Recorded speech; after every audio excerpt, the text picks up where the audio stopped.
கர்த்தருடைய பரிசு நாமத்துக்கு மகிமையுண்டாவதாக. ஒரு ஒரு நல்ல வார்த்தை. இந்த வசனத்தை கேட்டாலே நமக்கு ஒரு இதுவரை விடுதலையா இல்லாத ஒரு சூழல் இருக்கலாம், கட்டப்பட்ட சூழல் இருக்கலாம், ஒரு ஒரு பிடிமானத்துக்குள்ள சிக்கப்பட்டு இருக்கலாம். கர்த்தர் சொல்றார், உங்களை எல்லாம் விடுவிக்க போகிறேன். யோவானுக்கு எழுதின புஸ்தகம் 8ஆம் அதிகாரம் 32வது வசனத்தையும் 36வது வசனத்தையும் பார்ப்போம். சத்தியத்தை அறிவீர்கள், சத்தியம் உங்களை விடுதலையாக்கும். நல்லா புரிஞ்சுடுங்க. சத்தியத்தை அறிவீர்கள், சத்தியம் உங்களை, இந்த வசனம் உங்களை விடுதலையாக்கும். ஆகையால் குமாரன் உங்களை விடுதலையாக்கினால் மெய்யாகவே விடுதலையாகிவிடுங்கள். அப்ப இந்த சத்தியம் யார்கிட்ட இருக்கு? குமாரனுக்குள்ள இருக்கு, இயேசு கிறிஸ்துவுக்குள்ள இருக்கு. இயேசு கிறிஸ்து உங்களை விடுதலையாக்கினால் அது மெய்யான விடுதலை. மனுஷ உதவி செய்தா அந்த உதவி மெய்யான உதவி அல்ல. ஒரு எக்ஸாம்பிள், சின்ன எக்ஸாம்பிள். யோவான்ல இதே அதிகாரத்துல பாத்தீங்கன்னா சொல்லியிருப்பாரு, எல்லாரும் கொண்டு குற்றப்படுத்தி கொண்டு விட்டுருப்பாங்க. யார? அந்த விபச்சார ஸ்திரிய எல்லாரும் குற்றப்படுத்திட்டாங்க.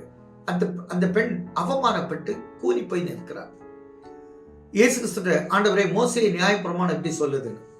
நமக்கு எல்லாருக்கும் தெரிந்த கதை. எவ்வளவு அழகா விடுதலையாக்குறார் பாருங்க. உங்களில் குற்றம் இல்லாதவன் கல்லறைய கடவன். கீழே பார்த்துக்க, வாசிப்பா, உன் கீழே காலுக்கு கீழே உனக்கானது எல்லாம் எழுதப்பட்டிருக்கு. அப்படியே போயிட்டாங்க. ஏசப்பா என்ன கேட்டார்? ஒருத்தரே இல்லையா? சரி, நான் உன்னை குற்றப்படுத்தலை.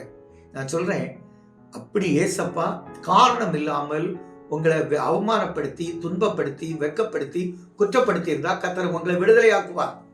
நம்ம எல்லாரும் தெரியும், யோசேப்பை சிறைச்சாலையில் வச்சிருக்காங்க. 13 ஆண்டுகள் அவன் சிறைச்சாலையில் இருக்கான். 2 வருஷத்துக்கு முன்னுக்கே போயிருக்கலாம், பானபாத்திரக்காரன் உதவி செய்யல. ஆனா இயேசு ஆண்டவர் அவனை விடுதலையாக்கணும்னு நினைக்கும் போது பார்வோனுக்கு தூக்கத்தை கர்த்தர் கலைத்தார்.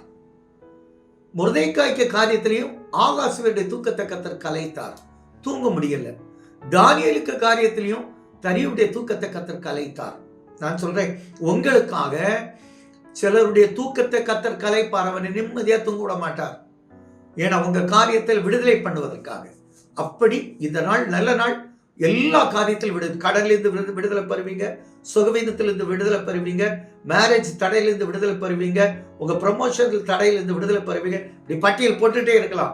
எதுல எல்லாம் விடுதலை வேணும்னு நினைக்கிறீங்களோ அத்தனையிலும் விடுதலை ஆகும். எங்களால தகப்பனே, இந்த நாள் சத்தியத்தை அறிந்தவர்கள், இயேசு கிறிஸ்துவை அறிந்தவர்கள், கர்த்தர் யாருன்னு தெரிந்தவங்க எல்லாருக்கும் கர்த்தர் கூட இருந்து இப்படிப்பட்ட மகா பெரிய வெற்றியை கட்டளையிடும் நல்ல பிதாவே. ஆமென்.